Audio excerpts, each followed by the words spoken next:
Bugün çislagı vatandaş 2024 yıl 9. ayının 16. gün hafta düşenbe vatandaşım. Endiki tahlil birinci olup bunda başlayımız. Gezi, Sichuan, Qinghai, anadaki Tibet, Lhasa, Sichuan ve başka yerdeki Tibet'le olturaklaşkan oblastla, nahiyeler, muşulanın hemmisini Merkezi Komitet, Siyasi Kanun Komitetinin rehberi Çin Wincheng ziyaret kıptı, közden keçiripti, orlaştırışla elip beripti. Ta'kidlagan şuar muqimlik. Muqimlikni çiң tutuş, samimiy buluş, sadaqatman buluş, mana mushu gap. Vatandaşım, men yuqorida sanab o'tgan bu rayonlar, masalan, Sichuan, Ganzi, Qinghai plani degan rayonlar Dalai Lama Tibetlerinin ruhani daisi Dalai Lama hazırgacha təşviq tərgib qilib qilayotgan yoki taklif bilan o'ttirib qo'yayotgan birla Cho'ng Tibet Dashizang Cho'ng Tibet siyosatining ichida mushu rayonlarning hammasi bor. Masalan, qayerda 6 kishilik yo 10 kishilik Tibetlar yashaydi, shu rayon Tibetning territoriyasiga taalluq.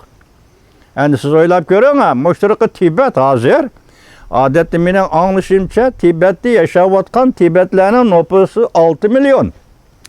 Tibetning sirtida yashayotganlarning nufusi qancha uni bilmayman. Mushularni qo'shganda Tibetning territoriyasi navbatdagi territoriya bilan sirtidagi territoriyalarni qo'shganda uning kengligi ko'lami qanchalik bundan xabarimiz yo'q. Biroq mush yuqoridagi Ganzi, Sichuan, Qinghai deb atalgan ziminlarning hammasi shu yerda Tibetlar yashayotgan ziminlar. Bularning hammasi Dalai Lama o'tirib qo'ygan Buyuk Tibet Dashizang siyosatining doirasidagi masalalar. Dal bugun shu rayonlarni Jungo mamlakatlik Siyosiy Qonun komitetining bosh sekretari Çin Wincheng ziyorat qildi degan gap. Bu yerda qandayki bog'lanish va vatandoshim imzo.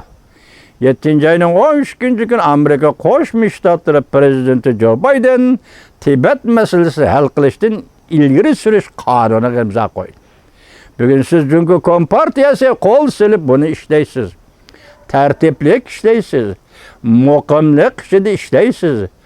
Davron savrang yoki ortiqcha harakat bo'lmaydi. Bu muqimlik ham yashayotgan Tibetlarga qaratilgan, bu muqimlik ham yashayotgan ko'chman Xitoylarga qaratilgan. Shunaqa muqimlik. Biz bu ishni atqurimiz, ijro qilamiz, jarayonlashtiramiz, muqimlik kerak.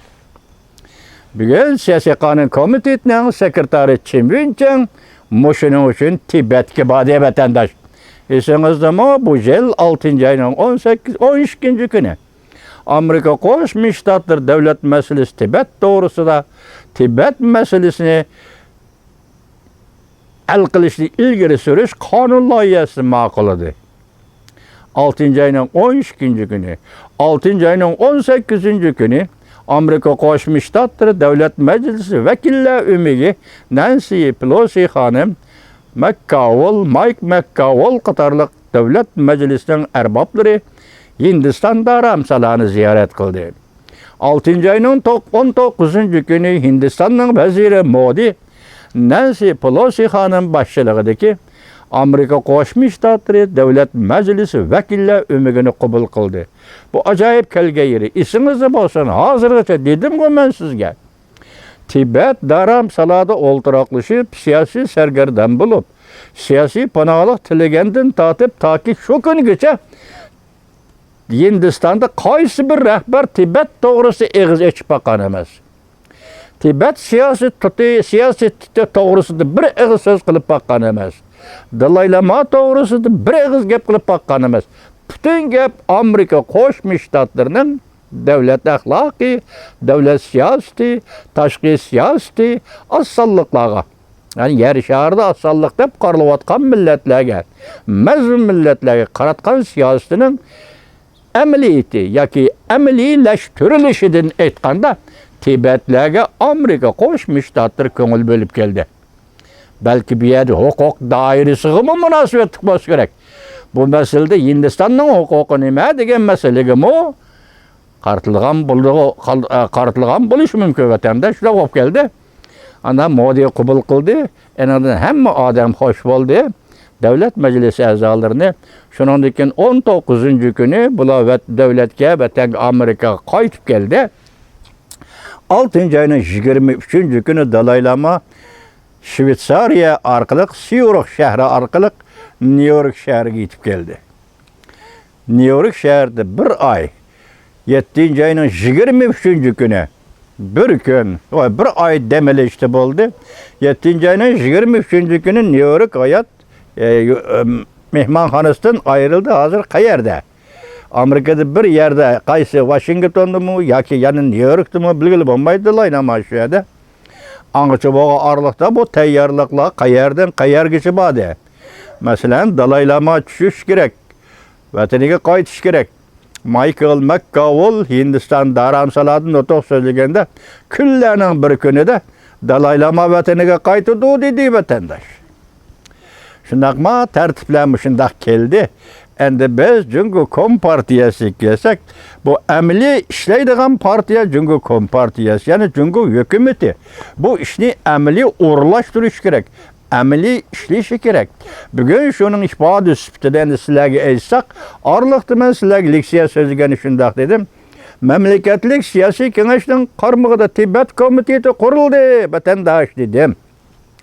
Onun kayindilla 7-oyning 15-kuni 3-umumiy yig'in ochildi dedim. Bu yig'inda qaralgan masala huquqni qaytarib olish, saqchilarning huquqi, yerlik saqchilar huquqi, armiya, turishliq armiyaning huquqi joylarda.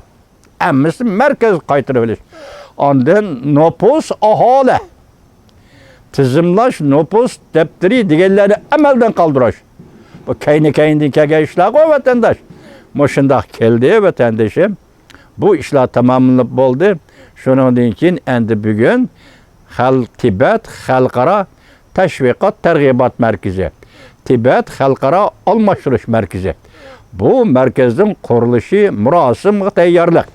Bu murosim endi chet ellik mehmonlarni taklif qiladi.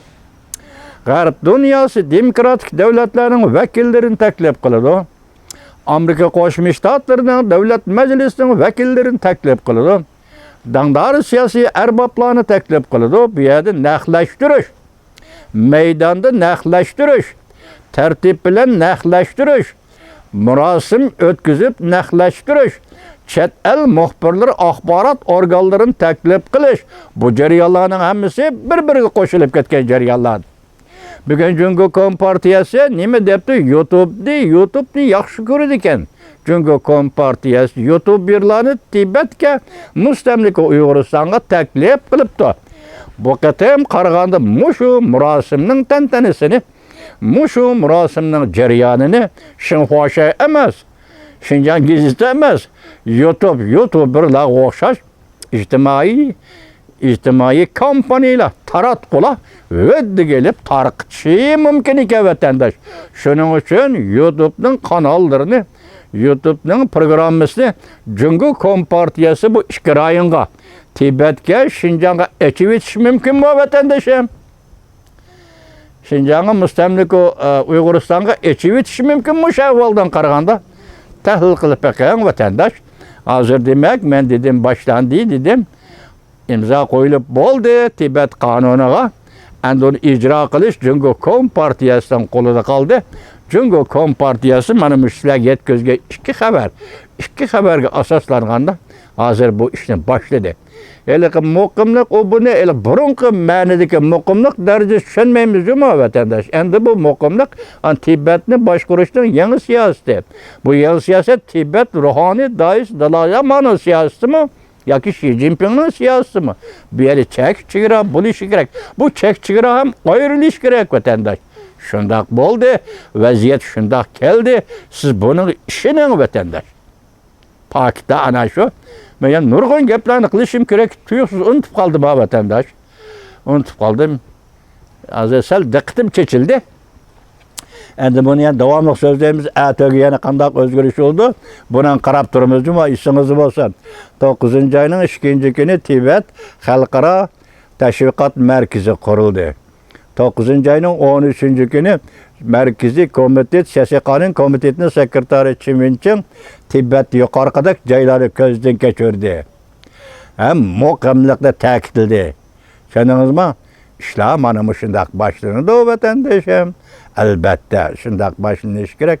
Biz muşu meselede Tibet'ni tinç yolu bilen hal kılışını, Tibet meselesini kabul kılgan Cumhur Kompartiyası'nın bu meselenin tinç yolu hal kılışını ümit kılmaz vatandaş. Anda bugün hazır mihak çıkıştan avval Yaponya'daki Johnson Cehliqe paylaşotni bilisizlar, şunun bugün torbete koygan mavzu nima deseniz, hazır Cumhur hükümeti bütün sep boyunca Amerika'ya teslim buluşqa maqulga keldi, lekin deydi Johnson Ceh, Amerika Qo'shma Shtatlari Cumhur Kompartiyasının teslim buluşunu qabul qilmadi. Agar bu shundaqli bo'lsa bu jarayon, biz Amerika Qo'shma Shtatlarini qo'llaymiz, adaqcha madiyahlaymiz. Cumhur Kompartiyasının teslim nomusida qabul qilmay, Amerika Qo'shma Shtatlari o'zining tashqi siyosatiga asoslanib, Uyg'uriston masalasini bir taraf qilishini, Tibet masalasini bir taraf qilishini biz umid qilamiz. Amerika Qo'shma Shtatlari prezidenti Joe Biden ve Prezident Joe Biden hükümetinin amaldorlari shon sharaf sizlarga mansub.